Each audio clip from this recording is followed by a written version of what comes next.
Seniority کے معاملات پر اختلافات شدت اختیار کرتے جا رہے ہیں اور عدالتی خود مختاری اور آئینی تقاضوں پر کھلی بحث ملک میں جاری ہے. ہمارے ساتھ موجود ہیں سیکرٹری جنرل تحریک انصاف اور سینئر لائر سلمان اکرم راجہ صاحب. سلمان صاحب بہت بہت شکریہ ساتھ دینے کا. سر، پی ٹی آئی کے سینئر رہنماؤں نے کل ہی جیل سے خط لکھا ہے، پھر حکومت سے مذاکرات کو ہی انہوں نے بہترین راستہ قرار دیا، جبکہ آپ کی اپنی میٹنگ میں بھی بہت سے لوگ ایسے تھے جو چاہتے ہیں کہ ڈائیلاگ ہو.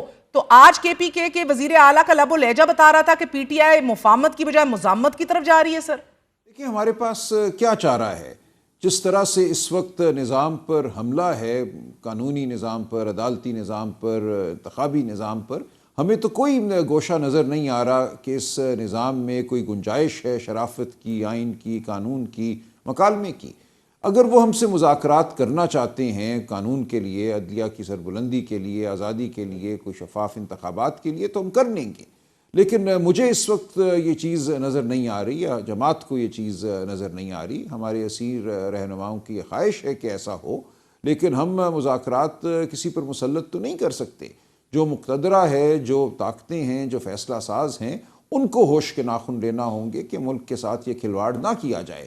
8 دہائیوں سے جو کچھ ہو رہا ہے، آپ نے ایک 26ویں آئینی ترمیم پاس کی، اب آپ سمجھتے ہیں کہ آپ نے اپنی مرضی کے فیصلے لے لیے، وہ فوجی عدالتوں کے حوالے سے ہو، مخصوص نشستوں کے حوالے سے ہو، اور اب سکون ہی سکون ہوگا. ایسے نہیں ہوتا. تاریخ کا ادنیٰ سے ادنیٰ طالب علم آپ کو بتا دے گا کہ یہ راستہ فلاح کا نہیں ہے، یہ ملک میں استحکام کا راستہ نہیں ہے. یہ ایک مصنوعی جبر کے ذریعے پیدا کردہ جو استحکام ہے، وہ ایک لمحے میں بھاپ کی طرح اڑ جایا کرتا ہے. تو ہم تو کھڑے ہیں اپنی جگہ. ہم پاکستان کی عوام سے مکالمہ کریں گے، ہم نکلیں گے گلیوں میں، کوچوں میں، چوراہوں میں، ہم ہر جگہ اپنی آواز بلند کریں گے. اسمبلیاں اب غیر اہم ہوتی چلی جا رہی ہیں. پہلے بھی ان کو غیر اہم کر دیا گیا تھا. 8 فروری کے بعد جس طرح اسمبلیوں کی تشکیل ہوئی، وہ نمائندہ اسمبلیاں تو نہیں تھیں. اب مخصوص نشستوں کے بعد ان اسمبلیوں کی نمائندہ حیثیت بالکل ختم ہو چکی ہے.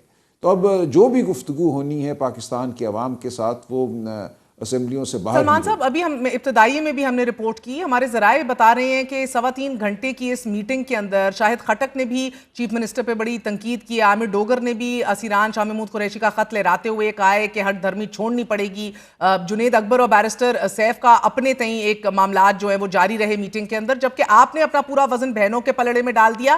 آئی ایم ناٹ آسکنگ یو، اس کی تصدیق نہیں گو کہ آئی نو آپ تردید بھی نہیں کریں گے، مگر بتائیں آج اندر بیٹھے ہوئے سب سے بڑا کنسرن کیا تھا؟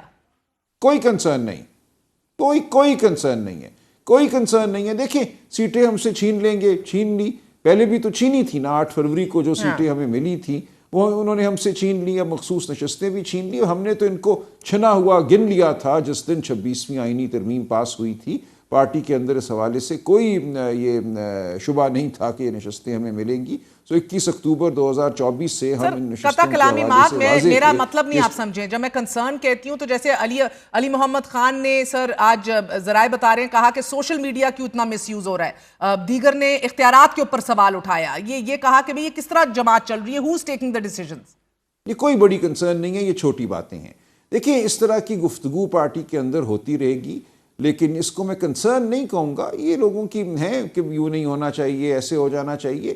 اور ٹھیک بات ہے اصولی طور پہ کہ ہماری جو گفتگو ہے اس میں کوشش ہونی چاہیے کہ اختلاف رائے جو ہے وہ باہر نہ نکلے. لیکن اگر کبھی باہر آ بھی جاتے ہیں تو کوئی اس میں بڑی بات نہیں ہے. ایک بڑی پارٹی ہے، اس میں لوگ اپنی اپنی آراء رکھتے ہیں، زندہ لوگ ہیں، بات کرنے والے لوگ ہیں. تو یہ کنسرن کی بات نہیں ہے.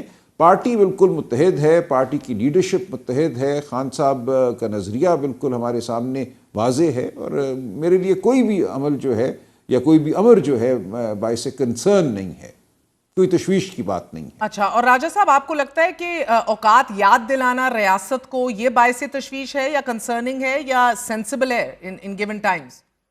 دیکھیں، لوگ گھبرا جاتے ہیں. لوگوں کا خیال ہے کہ سیاسی جماعتوں کو التجا کرتے رہنا چاہیے، سر جھکا کے کہنا چاہیے جو آپ مجھے ملازمت دیں گے میں کرنے کو تیار ہوں، اسی تنخواہ پہ کرنے کو تیار ہوں. تو یہ وہ سیاست نہیں ہے نا. وہ یہ کہہ رہے ہیں کہ اگر تم دھونس میرے ممبران پہ کرو گے، ان کو ڈراؤ دھمکاؤ گے، لالچ دینے کی کوشش کرو گے، تو پھر کر دیکھو اس کا جواب کس لہجے میں وہ دیں. کیا کہ برائے مہربانی حضور قبلہ میرے ممبران کو نہ ڈرائیے دھمکائیے. انہوں نے یہی جواب دیا ہے. جو دھونس کا ماحول ہے اس میں انہوں نے کہا ہے کہ آپ دھونس اپنی فرما لیجئے، جو آپ کر سکتے ہیں کر لیجئے، ہم اپنی جگہ کھڑے ہیں. یہی انہوں نے کہا ہے نا. تو وہ اس میں کوئی گڑگڑائیں گے تو نہیں. کیا وہ کہیں اگر آپ کے ممبران کو ڈرایا دھمکایا جا رہا ہو, جو کہ ہو رہا ہے ہمارے ساتھ, تو یہ 2.5 سال سے ہو رہا ہے, اور جب سے الیکشن ہوا ہے اس کے بعد سے بالخصوص ہو رہا ہے. تو ایسی صورتحال میں کیا لہجہ ہونا چاہیے؟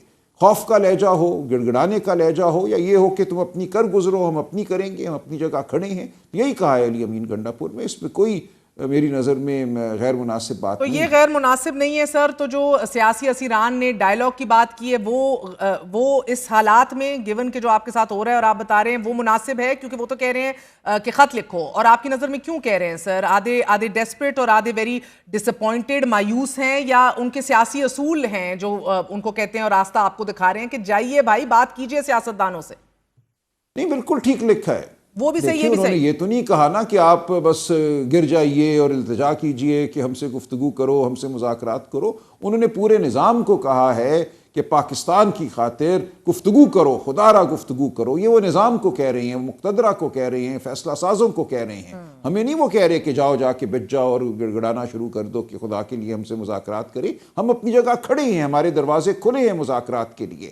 ہم نہیں چاہتے کہ معاملات مذاکرات کے علاوہ طے ہوں. ہم بالکل چاہتے ہیں کہ پاکستان کو واپس لائیں. پاکستان تحریک انصاف پاکستان میں نظم کی ضمانت ہے. تمام صوبوں میں یہ جماعت موجود ہے, گلگت بلتستان میں ہے, آزاد کشمیر میں. کوئی اور جماعت وہ طاقت نہیں رکھتی جو پی ٹی آئی رکھتی ہے پاکستان کو منظم طریقے سے آگے لے کر جانے کی.